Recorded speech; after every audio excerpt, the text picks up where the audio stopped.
बांकीपुर की जनता की जीत है।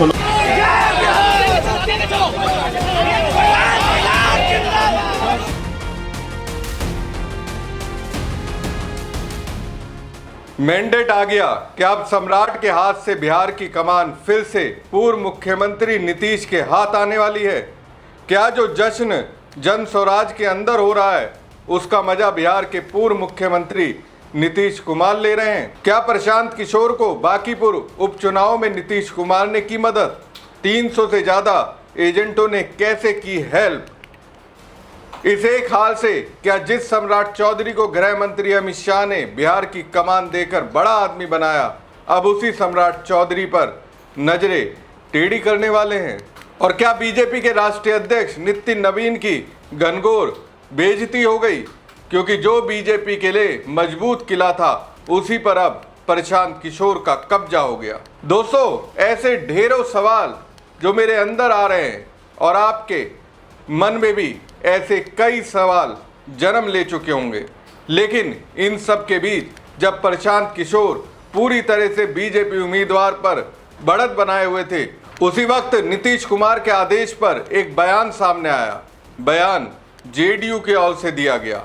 उस बयान को सुनने के बाद दोस्तों यकीन मानिए, ये आप पूरी तरह से समझ जाएंगे नीतीश की वापसी एक्टिव तौर पर बिहार की राजनीति में फिर से होगी या फिर नहीं।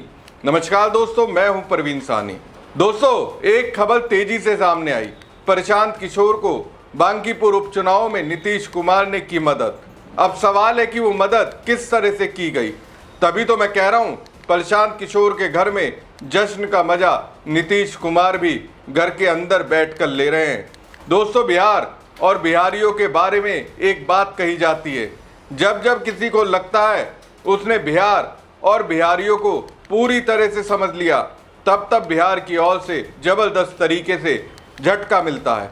बांकीपुर उपचुनाव में प्रशांत कुमार की जीत से ये बात पूरी तरह से साबित हो गई है। नहीं तो बताइए, जिस सीट पर दशकों से बीजेपी का कब्जा रहा, जहां के जातीय गणित बीजेपी के पक्ष में थे, जहां उपचुनाव बीजेपी की सरकार में ही हो रहा था, जहां बीजेपी के राष्ट्रीय अध्यक्ष का कनेक्शन रहा है, वहां प्रशांत किशोर बड़े मार्जिन से जीत जाते हैं। तो ये बिहार को पूरी तरह से समझने वालों को भी झटका है, और ये झटका नीतीश कुमार की ओर से भी दिया गया है, क्योंकि जो बातें बिहार के सियासी गलियारे में सुर्खियां बटोर रही हैं, उसके मुताबिक तो नीतीश कुमार के आशीर्वाद ने ही प्रशांत किशोर को जीत का मौका दिया। लेकिन जरा ठहरिए, ये वाला नीतीश कुमार एक्स सीएम वाला नहीं है, ये तो कोई और है।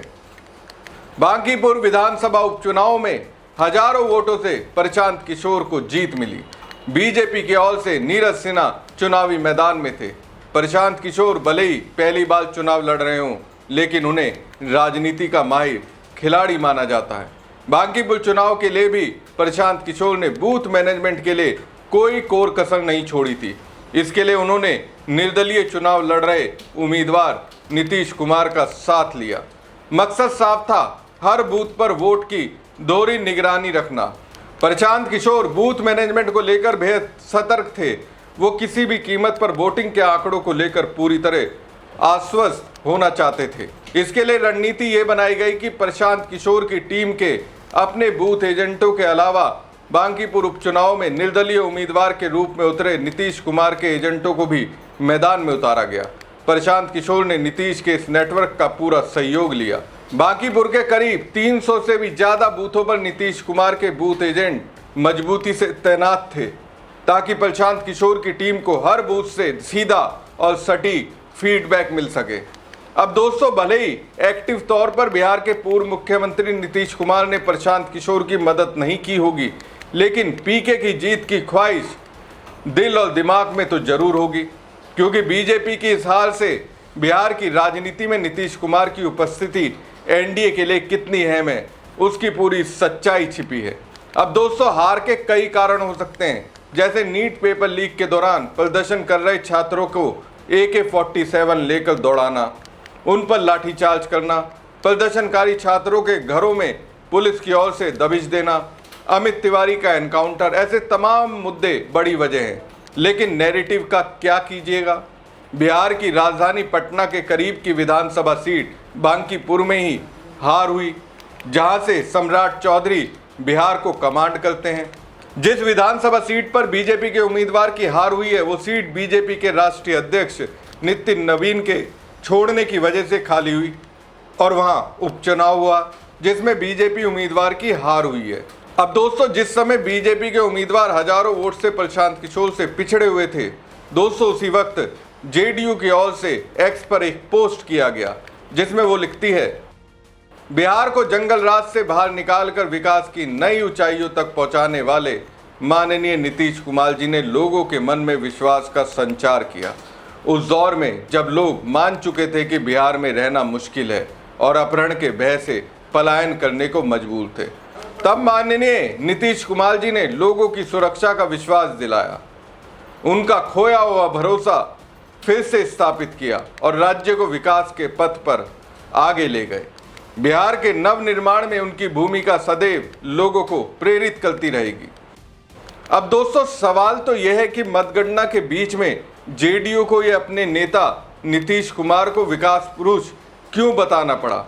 यही बात जेडीयू की ओर से चुनाव प्रचार के दौरान कही जानी चाहिए थी, लेकिन उसने ये बातें कब कही, जब ये तय हो गया प्रशांत किशोर अब जीत रहे हैं, बीजेपी के उम्मीदवार हार रहे हैं। विरोधी की जीत के दौरान ये जेडीयू को क्यों दावा करना पड़ा, नीतीश कुमार के बिना विकास की कल्पना करना बेईमानी है। दोस्तों, कहीं ना कहीं ये संकेत है। दोस्तों, राजनीति में सबसे बड़ा सबक यही है कि कुर्सी सिर्फ ताकत से नहीं, साथियों के भरोसे से भी चलती है, और बिहार की इस एक सीट ने बीजेपी को यही आईना दिखा दिया। जिस बांकीपुर को बीजेपी अपना अभेद किला मानती थी, वहीं अगर किला दरक जाए तो सवाल सिर्फ एक सीट हारने का नहीं रहता, बल्कि पूरी रणनीति पर उठता है। अब बीजेपी को सोचना पड़ेगा कि आखिर ऐसा क्या हुआ कि अपने ही गढ़ में जनता ने दूसरा रास्ता चुन लिया। इस नतीजे ने एक और संदेश दिया, बिहार की राजनीति में चाहे कोई भी कितना भी बड़ा दावा कर ले, नीतीश कुमार का नाम अभी भी चर्चा के केंद्र से बाहर नहीं हुआ है।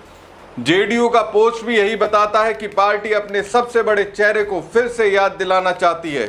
इसका मतलब क्या है, इसका जवाब आने वाले दिनों की राजनीति देगी।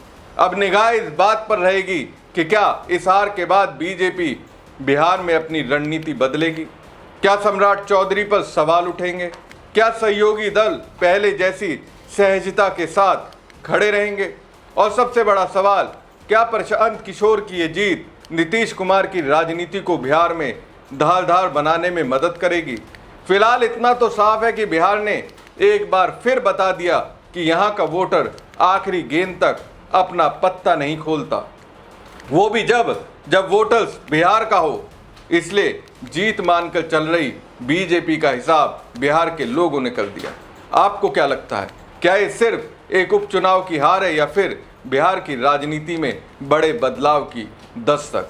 हमारी खबर आपको कैसी लगी, कमेंट बॉक्स में कमेंट करके जरूर बताएं। साथ ही पेज को लाइक और खबर को ज़्यादा से ज़्यादा शेयर कीजिएगा। धन्यवाद। बांकीपुर की जनता की जीत है।